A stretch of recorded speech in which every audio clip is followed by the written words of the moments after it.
Halo rekan-rekan musisi jalanan Indonesia, jangan lupa untuk ikut dalam Festival Musik Bayangkara 2022 yang diselenggarakan oleh Div Humas Polri bersama Institut Musik Jalanan. Ada banyak sekali hadiahnya dan hadiahnya itu akan diserahkan langsung oleh Bapak Kapolri pada malam final yang akan diselenggarakan di kota Yogyakarta. Festival ini terbuka untuk seluruh musisi jalanan di berbagai wilayah di Indonesia. Kalian bisa memilih 2 subtema lagu pilihan. Yang pertama, Suara Hati untuk Polri. Yang kedua, Untukmu Indonesiaku. Untuk persyaratan lainnya kalian bisa lihat di website tribratanews.polri.go.id.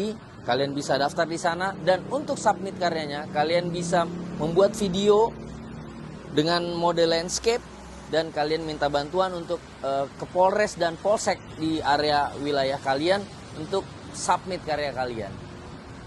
Pendaftarannya dibuka sampai tanggal 4 Mei 2022. Lalu semoga kalian bisa masuk ke babak final dan akan dipilih 10 finalis untuk ikut babak finalnya di Yogyakarta. Jangan lupa ikut ya. Dewan jurinya ada Om Anto Baret, Pak Deyoyi Lembayung, dan saya sendiri, Andi Malewa. Sampai ketemu.